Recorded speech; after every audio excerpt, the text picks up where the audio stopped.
welcome back to my channel. Today I'm going to be filming the first video in my makeup inventory series. Today we are going to be looking through my primers, concealers, foundations, powders, and setting sprays. So let's get into it.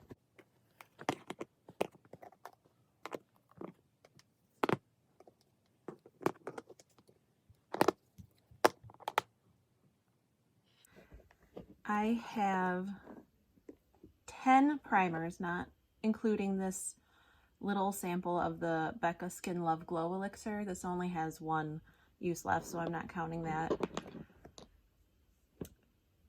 Ideally, I would like to have 2 primers, I think. Now I have quite a few like little samples to work through, and this Master Prime by Maybelline is the only one that's not cruelty-free, and as you can see, I've worked through quite a bit of this already, so this is, maybe I have a third of this left, so I think I can use this up this year. My goal is to use this number 7 airbrush away and this Becca First Light priming filter up this year. These are both in projects. And then I think ultimately I'd like to have one more illuminating primer, so something like the Becca First Light or Backlight. And then probably I would keep repurchasing this airbrush away primer. It's not illuminating, but it's not a matte primer either. It's somewhere in between a matte and a hydrating primer. So I've been really enjoying this, so I would probably repurchase this one. This Smashbox Primerizer, my sister decluttered this because it was breaking her out, so she gave it to me. I haven't used it yet. I probably won't purchase a full size of this though. I used to love just the regular photo finish primer, and as I've been doing my makeup for the past couple years, I've come to realize that I don't like those silicone-y primers, and the Smashbox primers in general, I'm just not really a fan of anymore. So once I finish this up, I probably won't be repurchasing any more Smashbox primers. I bought this e.l.f. Poreless Putty Primer because it was all the rage, and I haven't used it once. I'm not sure if this will like dry out if I open it, so I don't want to open it until I get rid of some of these other like more travel size primers. So I have 10 right now. I'd like to get down to 2.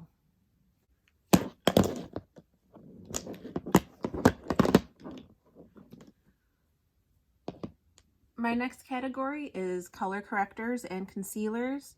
I have 2 color correctors, this Essence Color Correcting Stick and this e.l.f. Color Correcting Pen. I don't like either of these. I don't feel like they do what they're supposed to. This e.l.f. one is in the shade Light, and it's still too dark and a little bit orangey. I've really been working on using this up. I hope it's almost gone because I've been using it for quite a long time. This Essence one comes with a lot of product, and as you can see, I've already used up quite a bit of product in here, but there's still a lot left. I mean, I'll probably try to finish this up at least. It doesn't really do much, but it's not hurting anything. But after I've finished these, I will not be purchasing any more color correctors. None of the color correctors I've ever bought have worked for me, so I'm giving that up. Usually concealer works well enough that I don't think I really need color correctors. As far as actual concealers, I have 6, which isn't actually too bad. It's not excessive, but it's more than I want. I think ideally I would want 3, since I tend to like to work on 2 at a time, and then I could have just another one to test out. But right now I'm really liking the NYX HD Studio concealers. I have them in the shade, this is Fair and this is Light. The Fair is a tad too light for me. I've been using it up, trying to use it up now in the winter since my skin is a little lighter. And then hopefully I'll be able to finish this by this, beginning of summer, and then I can move on to this one. I hope this will be my correct shade. And then I'm using, with the HD right now, I'm using this e.l.f. Camo Concealer. I know this is a polarizing concealer here on YouTube. People seem to either really love it or really hate it. I haven't had any problems with performance. My problem is with the shade. Now, I got the shade Light Peach, and I bought this online at Ulta.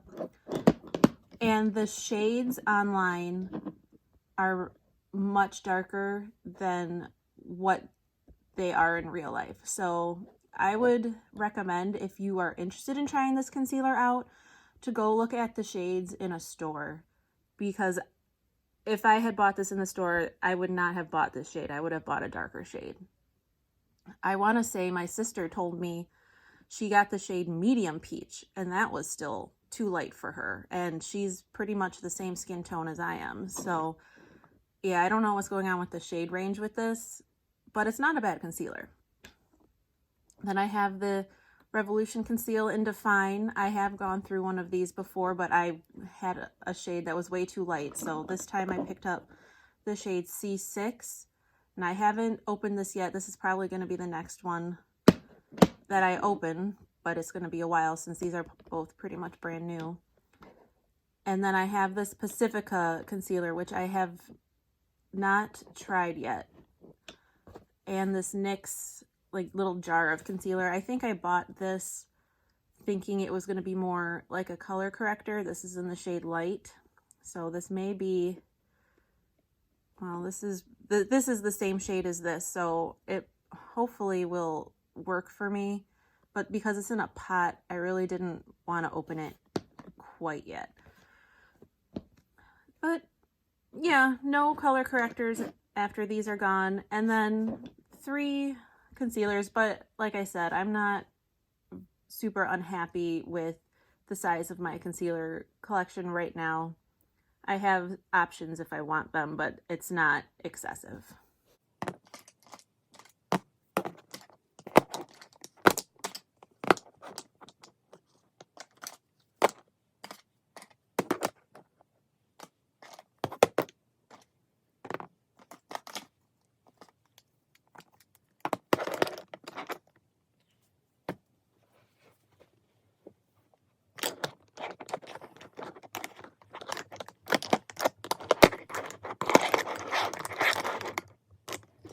Next, we're going to look at my foundations. Counting this NYX white foundation mixer, I have 16. That's 4 to 5 years worth of foundation, and I don't need to buy any more. My ideal number for this category is 4, I think, so that I can have a couple different shades for winter and summer, and maybe a couple different finishes. But right now this is a little excessive. And this Pacifica A Light foundation, this Physicians Formula foundation, this BH Cosmetics foundation, the Simply Ageless, the Revolution Conceal and Define, and this Rimmel are all unopened. So out of my 16 foundations, 6 are unopened. I'm working on this number 7 and this CoverGirl, and I'd also like to finish this up as well this year. This is another of these Rimmel lasting foundations, but it's in their older formula. I believe it's either in the shade Ivory or Classic Ivory. I'm not sure which one, because when I decanted it, I threw the bottle away. But this is not cruelty-free. This is not cruelty-free. CoverGirls is cruelty-free now, but not when I bought this. And I'm not sure about if they were cruelty-free when I repurchased this. I think they were, but this clean foundation is also old. So I have 1, 2, 3, 4. I have 4 foundations that aren't cruelty-free, so I'd like to use those up as quickly as I can just to get them out of my collection. This Physicians Formula foundation I bought like 2 years ago because everybody on YouTube was raving about it and I wanted to try it, but I had too many open foundations, so I never opened it, and here we are 2 years later, and I still haven't used it, but I also have so many open ones that I don't want to start a new foundation quite yet. This BH Cosmetics is a repurchase. I really like this foundation, but I had a shade that was too dark for me, so this is the shade Rosy Beige. I don't know if it will be a better match, but comparing it to the rest of my foundations, it looks like it will be. This CoverGirl Simply Ageless. This is actually the very first foundation I ever purchased, probably 10, 11 years ago. Not the specific bottle, but just the foundation. And I remember liking it, but you know, at the time I was also applying foundation and blending it out with my hands, so I wanted to see if it was still like I remembered it, if it was better now that I properly know how to put makeup on. And then when the Revolution Conceal and Define came out, I wanted to try it because I liked the concealer, but again, I had so many open foundations that I didn't open it yet.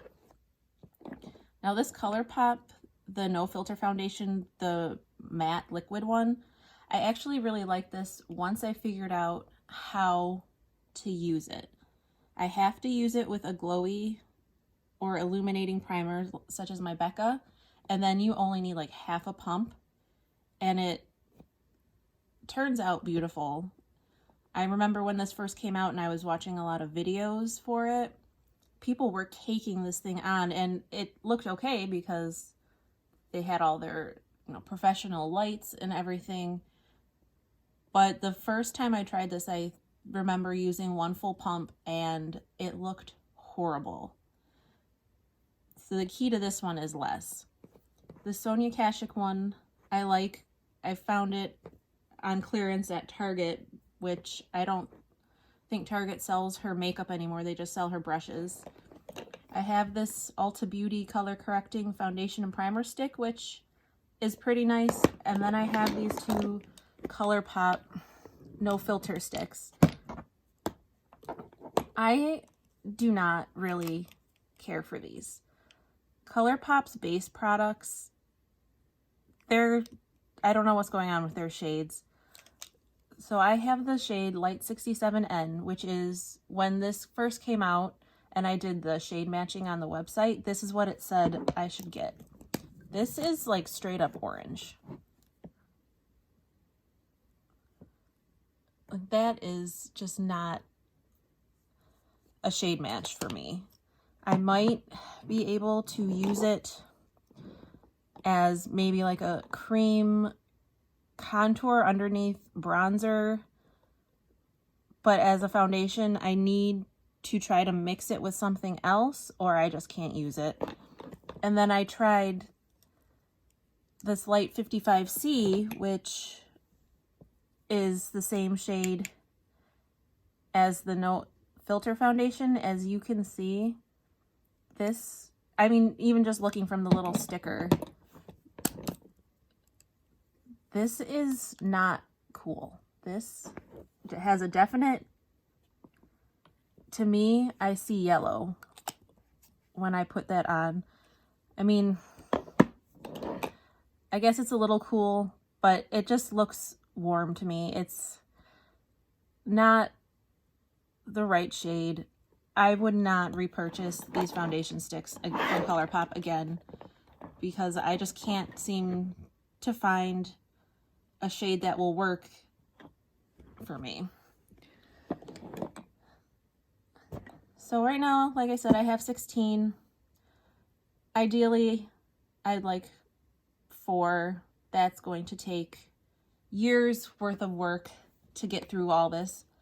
I am hoping that if I make an effort to try and wear makeup every day, that I could finish at least this Rimmel, the CoverGirl, and the number 7, and maybe this Ulta stick foundation, since This one is very like creamy, so I think it would be easy to use up a little quicker. And then once those are done, I'd like to work on the rest of my non-cruelty free ones, and then hopefully just maybe start opening some of the ones that I've had for a while and testing them out, because like I really want to try this Physicians Formula foundation, but I can't in good conscience open it when I have 10 other foundations that are open.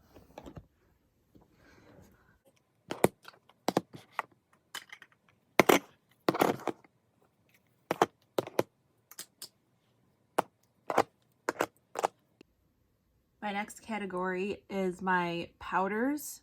So I have 6 pressed powders and then 4 loose powders. 2 are just general loose powders, and then 2 are specifically, well, I guess this is, the Becca is specifically under eye. This little sample of the Ulta Beauty HD setting powder, I guess it could just be an all over face powder, but I would just use this for my under eye. So as you can see, I've used quite a bit of this Milani Prep Set and Go. This is the matte version. I've been using it underneath my makeup and I like it that way, although I wouldn't repurchase just because I don't really care for a matte powder. Once that one is finished, I'm going to try the same thing with this NYC BB Radiance powder. I bought this a while ago. This is like a pretty cheap drugstore brand that I haven't seen in stores in a while actually. But this powder is too cakey for on top of my makeup. So once this is gone, I'm going to try this as like the first step in my routine and see if it works.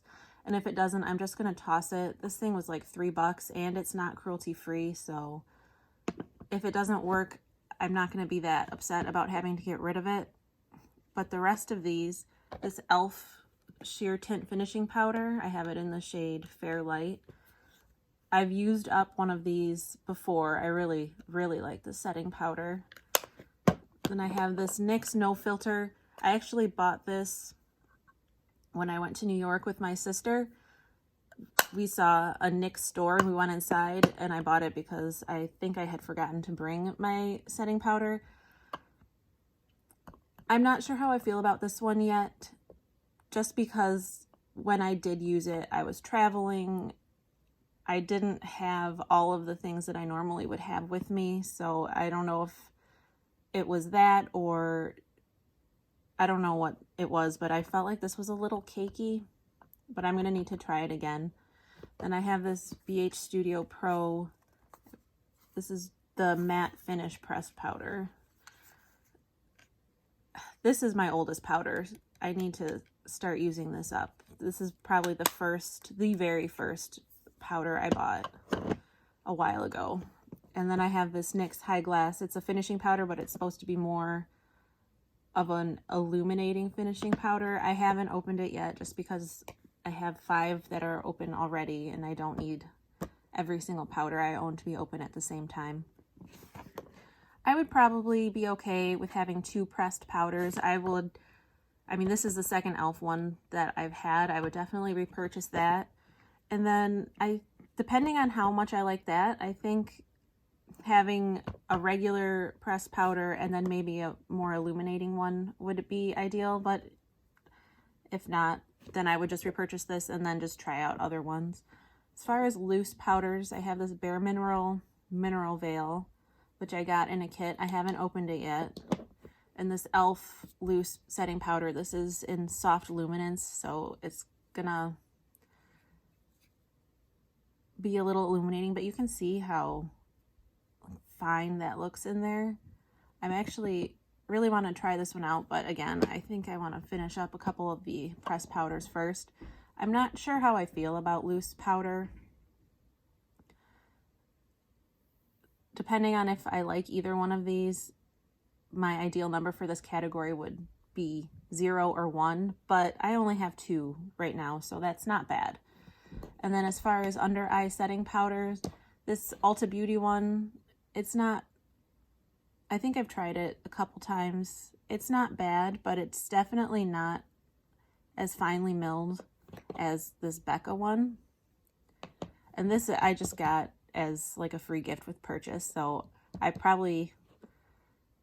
this isn't something that I would have bought on my own. I do like, e.l.f. has a loose HD setting powder kind of like this that I've used up 2 of those before, which I would probably repurchase one of those.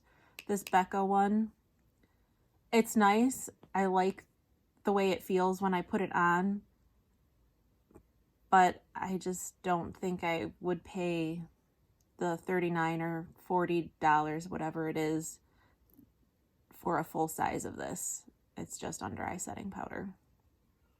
So once I work through these 2, I would probably just repurchase that e.l.f. under eye setting powder. I would only need 1 setting powder, really. But overall, my powder category I don't think is too out of control.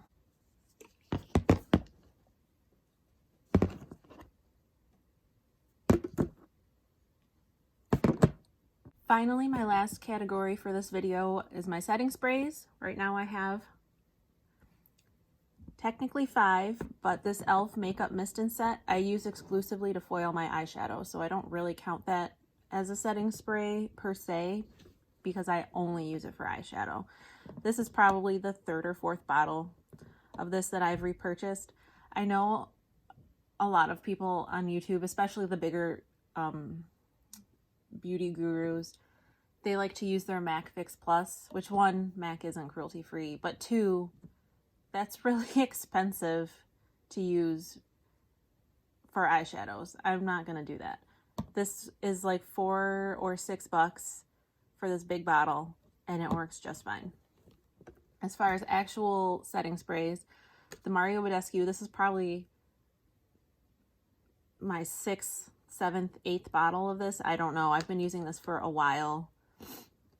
And this cucumber and green tea one is my favorite scent, although there is the Ulta exclusive scent that has the orange blossoms that's also really good. I would definitely continue repurchasing this. I bought this Pacifica Pineapple Flower Oil-Free Matte Mist. It was on clearance at Target. It was on clearance for a reason, because it does not do anything. I use it if I just want like a little spray of scent, you know, like halfway through the day, but this does not do anything. It says it's supposed to help control oil. It does not. It just smells nice. Definitely would not repurchase that. And then this Revolution Hyaluronic Fix and this Pacifica Crystal Dew setting sprays, these are unopened because I only like to use 1 setting spray at a time. Now these 2 are open because theoretically they are supposed to do different things, but you already know how I feel about this. So once the Mario Badescu is done, I'm going to move on to these 2 and see if I like them. I know Emily Noel, I believe, raved about this one, which is why I bought it. And then this one I just wanted to try it out because I do like, in general, Pacifica products. My ideal number would be 3, just counting this one, because I'm always going to have one of these on hand, and I'm always going to have a Mario Badescu on hand. And then I think I'd potentially like to just be trying out other drugstore options. Setting spray is another one of those categories where I'm not willing to spend a ton of money on them, because I am a pretty aggressive sprayer. So the Mario Badescu takes a while for me to finish, but that's because it's 8 ounces. Something smaller, I feel like I would go through much faster. So I don't want to be spending a ton of money on setting sprays, and this one works really well for me anyway. But even now, I mean, having 5 setting sprays, only 3 of them are open. This one, like I said, I don't even use on my whole face. So technically I only have 4 facial sprays total, and 2 of them are not open. But I still don't need 4. I think 2 is fine. Well, that is it for this first video in my makeup inventory series. My next video will be focusing on my bronzers and then face palettes. So anything that has a face product or color face product in it that has more than 2 pans I will be featuring. And the reason I wanted to split the videos up is because once I got to the color products, I wanted to do swatches, just because I personally really like watching swatching videos. I like to see what the colors look like on people's different skin tones, and sometimes what it looks like in the pan is not what it looks like on the skin. So that's going to be coming up next. Thank you for watching. Bye.